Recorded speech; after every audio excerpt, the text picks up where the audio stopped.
Boa noite. Boa noite. Queria fazer um combinado com vocês. Quando eu perguntar assim, vocês estão comigo? Eu quero que vocês gritem, lá vem o noivo. Pode ser? Vocês estão comigo? Lá vem o noivo. Quem trouxe Bíblia aí? Galera, trouxe Bíblia, eu acho isso massa demais. Abre a Bíblia de vocês no Evangelho de Mateus, capítulo 25. Amém, misericórdia? Catequese? Amém ou amém? Então vamos lá, hein? O tema que foi proposto para que a gente partilhasse hoje é juventude e perseverança. A gente vai partilhar esse tema em cima da palavra de Deus. Então vamos lá. Mateus 25 vai falar assim, Naquele dia, o reino do céu será como 10 virgens, que prepararam suas lâmpadas de óleo e saíram ao encontro do noivo. 5 delas não tinham juízo, e outras 5 eram prudentes. Aquelas sem juízo pegaram suas lâmpadas, mas não levaram óleo consigo. As prudentes, porém, levaram vasilhas com óleo junto com as lâmpadas. O noivo estava demorando. Repita comigo, o noivo estava demorando. Isso aí, muito bom. E todas elas acabaram cochilando e dormiram. No meio da noite, ouviu-se um grito: o noivo está chegando, saiam ao seu encontro. Então, as 10 virgens se levantaram e prepararam as lâmpadas. Aquelas que eram sem juízo disseram às prudentes: deem-me um pouco do óleo de vocês para nós, porque nossas lâmpadas estão se apagando. As prudentes responderam: de modo nenhum, não, porque o óleo pode faltar para nós e para vocês. É melhor vocês irem aos vendedores e comprar. Enquanto elas foram comprar óleo, o noivo chegou, e as que estavam preparadas entraram com ele para a festa de casamento, e a porta se fechou.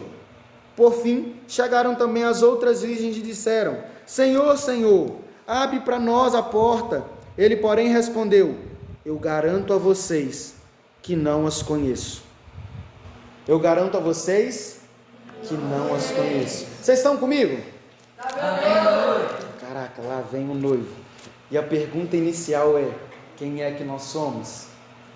As loucas imprudentes ou as sábias e prudentes que têm óleo de sobra? Porque uma dúvida eu não tenho mais: o noivo está vindo. Eu queria fazer uma construção com vocês, porque eu gosto muito de construir uma ideia para que as coisas elas façam sentido. No início de tudo houve a criação. Repita comigo: criação. Depois houve a queda do homem no pecado, e depois da queda do homem veio a redenção. Repita comigo: redenção. Isso. A redenção aconteceu na primeira vinda de Jesus, e depois da redenção, a sua morte e ressurreição, ele foi para o céu preparar para nós um lugar e prometeu que voltaria. A nossa geração vive entre a primeira vinda de Jesus e a segunda vinda dele. A gente vive esse tempo de espera do noivo. Essa parábola é para vocês e é para mim. Nós vivemos nesse período onde Jesus já veio e prometeu voltar. A gente está aqui, nessa lacuna. Nós somos essas virgens que esperam. Dito isso, eu queria entrar em algumas chaves para que a gente possa pensar o que a gente deve fazer enquanto a gente espera o noivo chegar. O que a gente deve fazer enquanto Jesus não volta? Se o tema é perseverança, como é que nós, enquanto jovens, perseveramos? Até o dia da nossa morte ou até o dia da volta de Jesus? Porque uma certeza eu tenho, meus irmãos, a gente há de se encontrar com o noivo. Ou a gente morre e a gente não sabe qual dia o Senhor nos chamará, então nós iremos encontrar com Ele, ou a gente espera a volta dele, mas uma certeza nós temos: nós iremos nos encontrar com o nosso noivo. E o que é que a gente faz nesse período? Como é que a gente persevera? Como é que a gente não deixa o fogo da lamparina se apagar? Eu estou aqui para compartilhar algumas chaves com vocês. Feche seus olhos agora, bota a mão sobre a sua cabeça, fala assim comigo: Senhor Jesus, eu ministro agora sobre a minha mente maturidade. Amém. Traça o sinal da cruz sobre a sua testa para que você entenda, sobre a sua boca para que um dia você proclame, e sobre o coração para que você viva. Amém? Vocês estão comigo? Amém. Engraçado que metade vai morrendo pelo meio do caminho, mas tem sempre um animado que está ali dizendo: lá vem o noivo. Eu gosto desses mesmo. Então vamos lá. Notem que no início a parábola é sobre 10 virgens.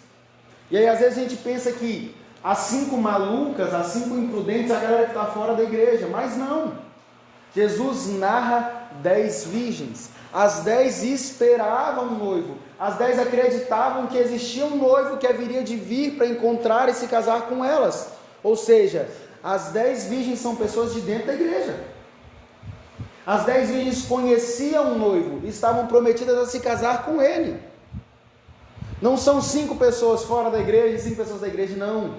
São 10 pessoas que são da igreja. 10 pessoas que conhecem o noivo e acreditam no Maranata. Acreditam que aquele que prometeu há de vir. Aquele que prometeu é fiel para cumprir.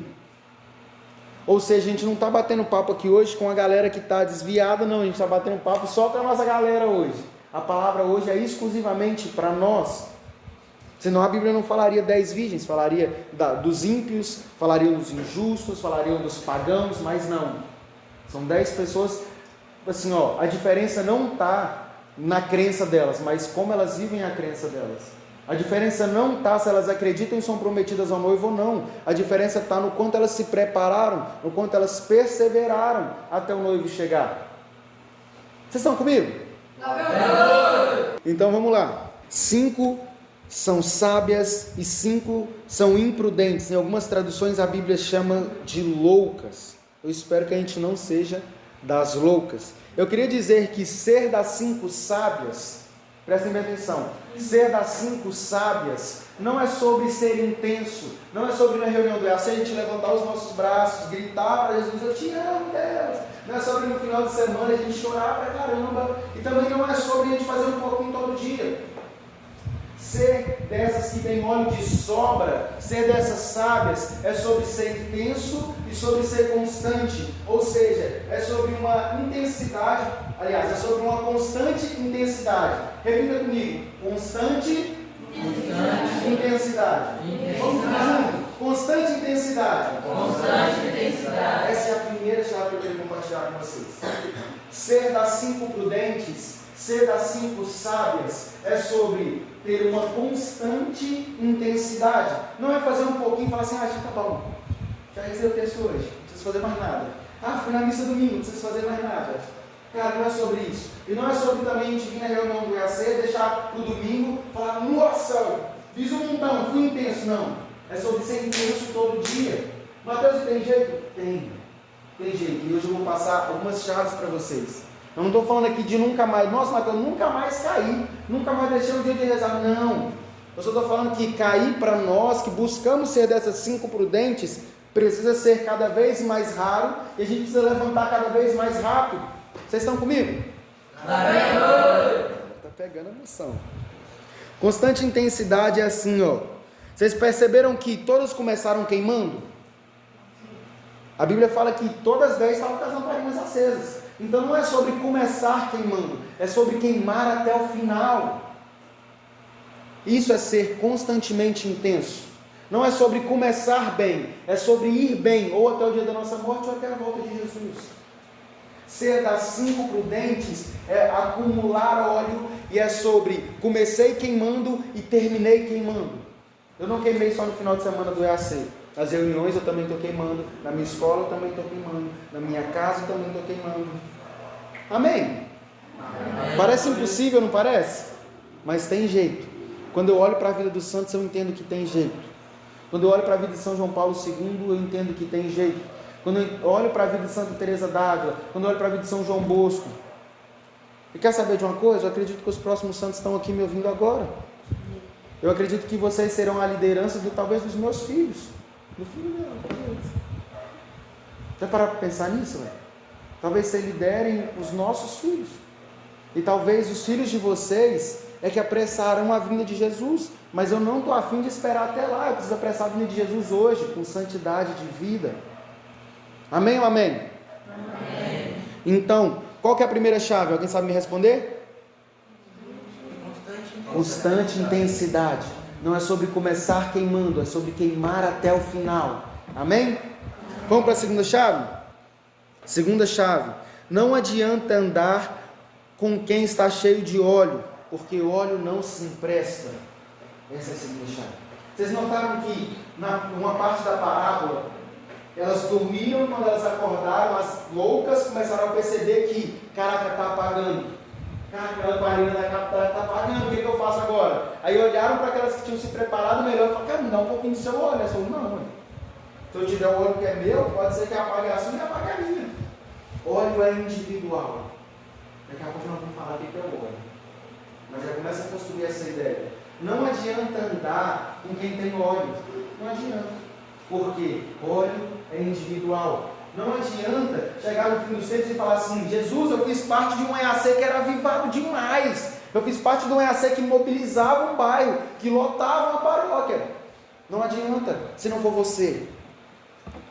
Não adianta você falar assim, nossa, a minha liderança, Jesus, carregava muito óleo, tinha muita experiência com o Senhor, vivia na oração, vivia no jejum, sabia falar do Senhor, vivia com o Senhor. Aí Jesus vai olhar para você e vai falar, sabe o quê?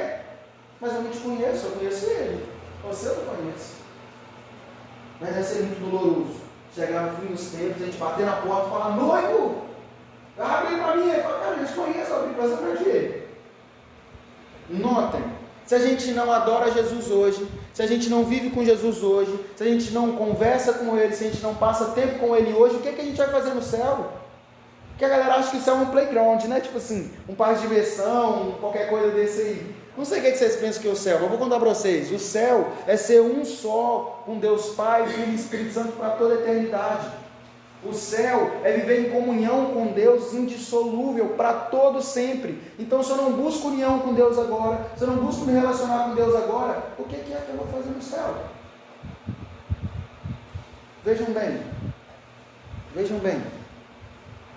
Quem ama quer passar tempo junto, e quem ama faz algo para mostrar que ama. No namoro, existe um amor específico para o namoro. Alguém sabe me responder o que é que se faz no namoro? Quem namora? Alguém namora aqui, gente? Eu estou todo mundo encalhadão. Ninguém namora? Não, estou com uns papos muito avançados. Eu vou falar para vocês já de antemão. Namoro é para se conhecer. Para isso que serve o namoro. Namoro não serve para transar. Namoro não é necessariamente para beijar na boca, ficar relando. Namoro é para conhecer o outro. É para sair, para dar mãozinha dada, assistir filme, conversar, saber o que o outro acredita, o que não acredita, conhecer a família. É para conhecer. E namoro foi feito para acabar. Ou para acabar no casamento, ou para acabar porque não deu certo. Se conheceu e viu que não batia as ideias, e cada um para o seu lado. A vida é um namoro com Jesus. Tem maturidade para ouvir isso agora. Porque o que a gente faz na vida hoje é conhecer Jesus. Porque o Catecismo da Igreja Católica nos atesta que nós nascemos não para lotar igreja, nós nascemos não para vestir uma camisa de um grupo, nós nascemos para conhecer, amar Jesus e servi-lo. Então a vida é como se fosse um namoro com Deus. A gente começa a conhecê-lo agora e constrói uma relação que se dará para toda a eternidade, mas começa hoje. Começa hoje. Por quê? O namoro não termina no noivado, e o noivado não acaba no casamento, e o casamento não é até que a morte os separe. O casamento com Deus é até que a morte nos una mais. Caraca, isso é poderoso, né, velho? Ser católico é muito bonito, né? Casamento é assim, ó, a gente começa a namorar com Jesus agora e fala assim, cara, eu estou te conhecendo, estou gostando muito e quero ir até o fim. E aí a gente responde a nossa vocação, e quando a gente responde a nossa vocação é como se a gente se noivasse com Deus. E aí a nossa morte é o grande dia da nossa alegria, porque naquele dia a gente se unirá mais. No meu funeral eu vou deixar um vídeo. E olha que esse filme, tá ligado? Tipo assim, se você está vendo esse vídeo, é porque eu não estou mais aqui. Cara, se você quiser chorar, pode chorar. Se quiser ficar triste, sentir saudade, está tudo bem. Mas eu finalmente me tornei a mensagem que eu tanto peguei. Finalmente eu estou unido com o meu amado. Credo, Mateus, está querendo morrer? Não, mas eu estou querendo ir para o céu, ué. Um dia na morte a gente vai se unir mais com Jesus. Então esse relacionamento que se dará para toda a eternidade começa agora. Então se eu não me relaciono com Jesus agora, notem, a gente é livre, sim ou não? Sim. Não, pelo amor de Deus, não parece nem que você é livre. Vocês são livres, sim ou não? Sim. Nós somos livres agora, inclusive, para não querer Jesus. Nós somos livres agora, inclusive, para caminhar de forma dissoluta e jogar nossa vida no lixo se a gente quiser. Porque somos livres. Porque o amor pressupõe liberdade. E Cristo, como o próprio amor, nos fez livres. Se Jesus nos fez livres e não nos obriga a amá-lo agora e a viver com Ele agora, Ele não nos obrigará a passar toda a eternidade com Ele. É simples. Então é uma relação que começa hoje, agora. A gente começar queimando não é o bastante. A gente precisa queimar até o final. E relacionamento com Deus é assim, ó. Irmão, você conhece a Deus mais ou menos há quanto tempo? 5 anos. 5 anos. Massa. Já pensou chegar lá no céu e falar assim: olha Jesus, o meu líder lá do EAC conheceu o Senhor, tem 5 anos que ele caminha com você, cara. Jesus fala assim: eu sei. Aí Jesus vai falar assim: mas eu sei, você me conhece há quanto tempo? O que você já viveu comigo? Que loucura de amor que você já fez para mim? Quantas vezes você me trouxe uma rosa na capela? Quantas vezes você escreveu, sei lá, um poema? Sei lá, irmão. O que você já fez de amor com Jesus? Nada. Não adianta o óleo do outro, a experiência do outro. Jesus quer se relacionar com você de forma pessoal e direta. Jesus morreu por todos nós, sim ou não? Sim! Mas eu queria te contar um segredo. Quando Jesus morreu na cruz, Ele pensava em você pessoalmente. Jesus morreu por todos, mas não como se a gente fosse uma manada, um grupão. Ah, morreu todo mundo. Jesus, enquanto sangrava na cruz, pensava em mim, pessoalmente em mim, de forma individual. Então, é certo dizer que Cristo morreu por todos, como também é certo dizer que Cristo morreu por mim. Santo Afonso nos ensina que Jesus ficou preso no madeiro da cruz por 3 horas, mas se fosse necessário estar preso lá até o fim dos tempos por amor a nós, ele ficaria. Que uma gota do sangue de Jesus era o bastante para redimir toda a humanidade, mas ele deu todo o seu sangue, não só uma gota. Se ele morreu uma vez por nós, mas se precisasse morrer outras 1000, ele teria amor o bastante para morrer outras 1000 vezes, porque Jesus amou muito mais do que sofreu. A gente precisa amar esse cara. A gente precisa ter óleo, e óleo é se relacionar com Ele, óleo é passar tempo junto. Vocês estão comigo? Amém! Vem o noivo, eu estou avisando, hein? O noivo está vindo. Não sei se vocês têm óleo aí não, mas ele está vindo. Então a segunda chave é: não adianta andar com quem é cheio de óleo, você precisa ter o seu. Não adianta, óleo é individual. Qual que é a primeira chave? Constante intensidade. Qual que é a segunda chave? Óleo é individual. Amém?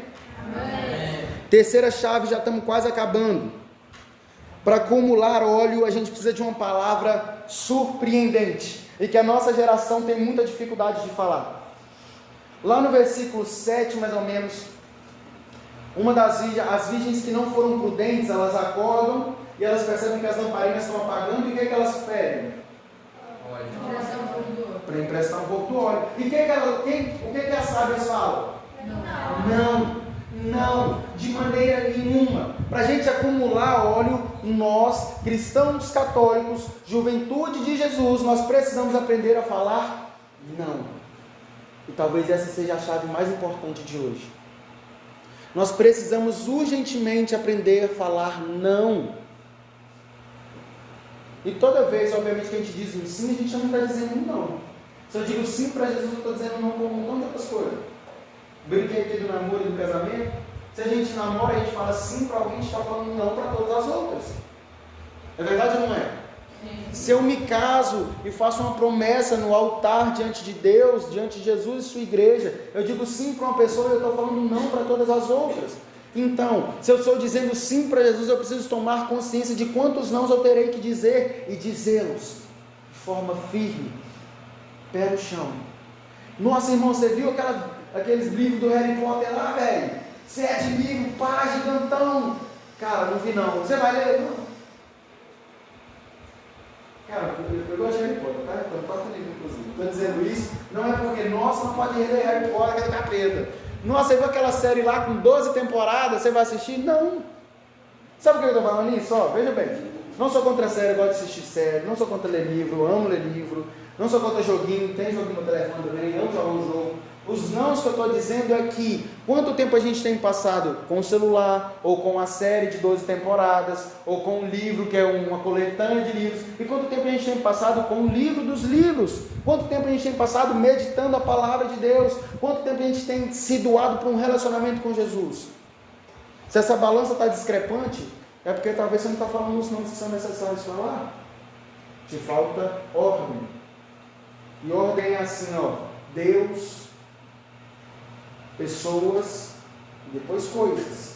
A gente tem invertido algumas coisas. Colocado coisas, pessoas, depois Deus. Nossa, chegou uma visita na minha casa, hoje eu não vou à Santa Missa. Não, peraí, meu. Caguei para a visita.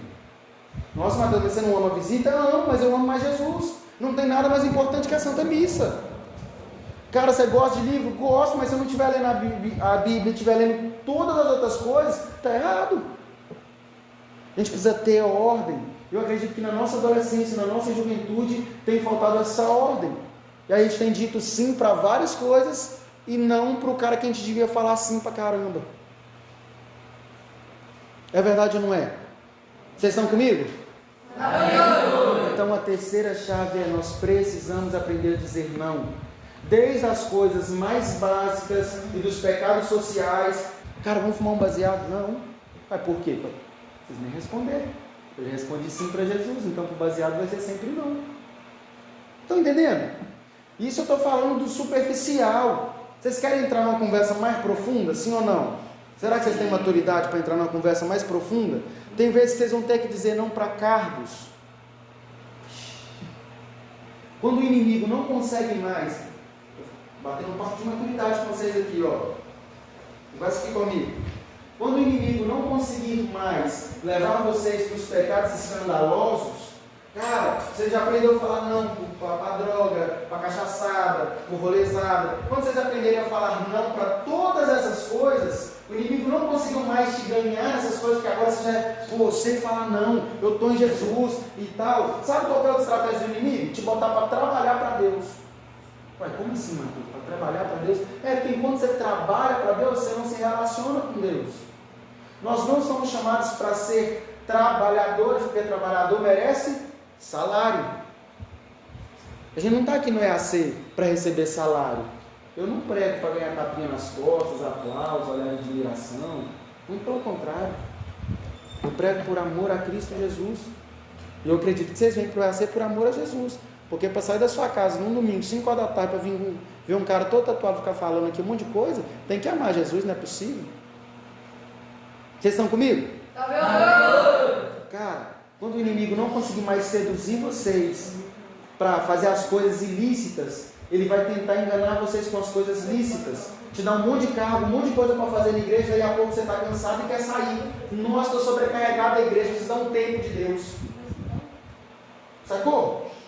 Cara, gastem tempo se relacionando com Jesus, gastem tempo nas capelas, gastem tempo rezando o Santo Terço, gastem tempo vindo à Santa Missa, não só nos domingos, porque o dia que nós católicos compreendermos que aquela Eucaristia de fato é Jesus, a gente vai querer todo dia, a gente não vai querer só no domingo. Se a gente passar a acreditar naquele milagre de Jesus que é real, quando a gente tomar consciência de que aquele pão e aquele vinho se transformam de verdade em Jesus Cristo, cara, só o domingo não dá mais. Não dá. Porque eu vou entender que o lá vem o noivo, ele já chegou. E ele está na Santa Missa. E eu não quero só domingo, porque eu não sou idiota. Se eu quero passar a eternidade com Jesus, ele está todo dia aqui para ser um só comigo. Se ele permite o céu na terra, por que eu vou querer outra coisa no seu céu na terra? Guardem isso no coração de vocês. Isso é papo de profundidade. Estou acreditando na maturidade de vocês. Eu acredito que maturidade não diz respeito à idade. Maturidade é decisão. Eu trabalho com idoso e conheço um monte de idoso bobo. Uns homens de 60 anos que eu trabalho com adolescente de 15 que tem mais maturidade. E conheço um monte de 15 também, idiotão. Idiotão. Maturidade é decisão. É passar pelas coisas da vida e tirar aquilo que é para ser ensinado. Então, estou acreditando na maturidade de vocês. Prestem atenção na quantidade de coisas que a gente assume e sem dar alegria na nossa servidão. Porque a partir da hora que a gente está fazendo só por obrigação, só para honrar uma palavra, cara, não pare de fazer, mas repense.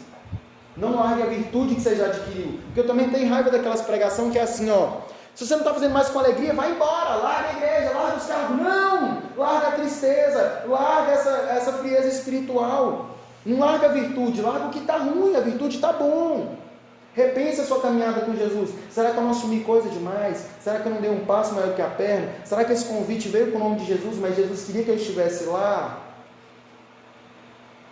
Maturidade. Aprendam a falar não fora da igreja e às vezes dentro da igreja. às vezes dentro da igreja. Semana que vem, vou trabalhar no EAC, lá do Trevo. Me chamaram para pregar em outra paróquia. Vocês acham que eu queria? Claro que eu queria. Estar no retiro, dando glória, ir no outro lugar, pregar no outro lugar e voltar e pregar no outro lugar. Eu olhei e falei assim, discerni em Deus e entendi que eu devia falar. Não.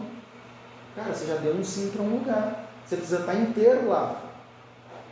Então, para as outras coisas não. Mas eu queria, com certeza. Se tivesse 10 pregações no mesmo dia, eu queria pregar 10 vezes.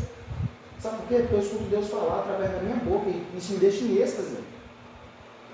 Então eu queria pregar 25 vezes na semana. Mas Deus falou o quê? Não. Prega 3, bem feito. Descansa. Estou aprendendo também. Então a terceira chave é falar? Não. Qual que é a primeira chave? Constante intensidade. Segunda chave? Óleo é individual. E a terceira chave? Vocês estão comigo? Quarta e penúltima chave. Eu sei que vocês já não estão aguentando mais, eu já estou doido para orar. O que é óleo? Óleo é conhecer Jesus. Conhecer Jesus é diferente de ter informações sobre Jesus. É diferente. Alguém aqui conhece o Neymar? Você conhece o Neymar? Quantas vezes você foi na casa dele? Quantas vezes você almoçou com ele? Você tem o telefone dele? Não. Então você sabe quem é o Neymar, você não conhece o Neymar.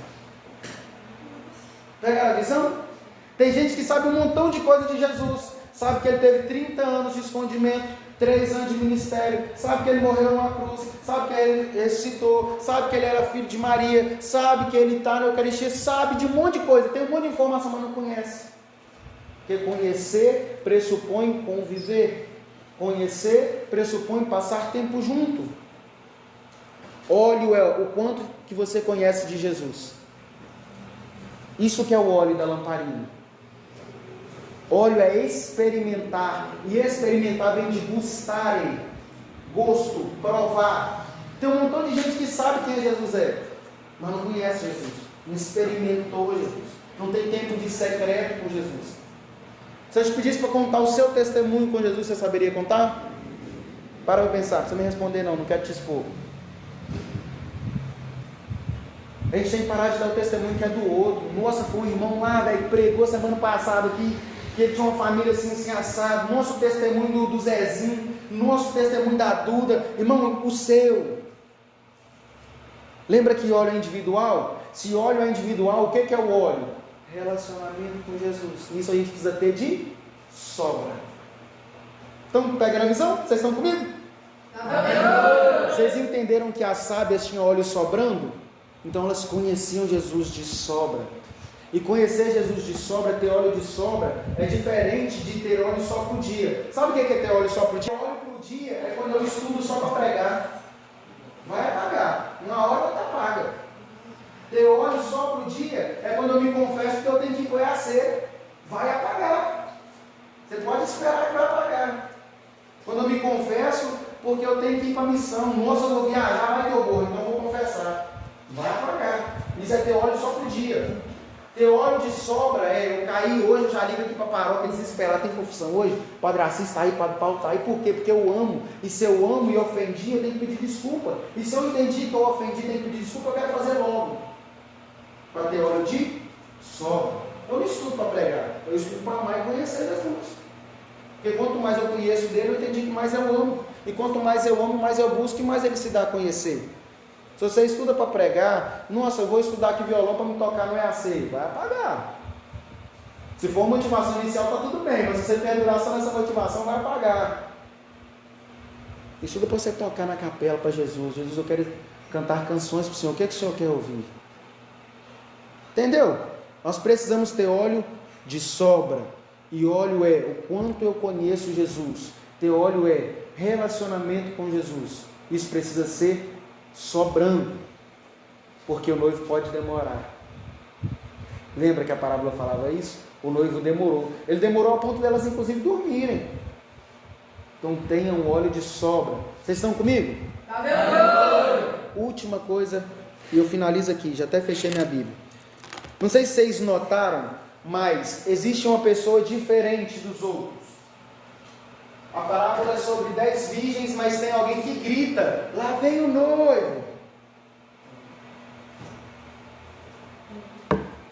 Esse é o amigo do noivo. É muito paia ser as 5 malucas, estar na igreja e caminhar com pouco óleo, com a lamparina apagando. É muito legal ser das 5 sábias e prudentes que tem óleo de sobra. Mas é mais legal ainda ser o amigo do noivo. Eu vou explicar por quê. Vocês estão comigo? O amigo do noivo é assim, ó. Todo mundo dormiu. Até as prudentes, até as que tinham óleo de sobra, se cansaram de esperar e dormiram.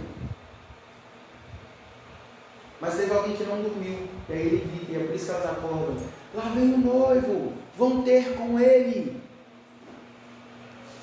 O amigo do noivo, ele não dorme. E o amigo do noivo é aquele que tem a missão de gritar para o mundo: lá vem o noivo. A gente precisa ser um amigo do noivo, velho.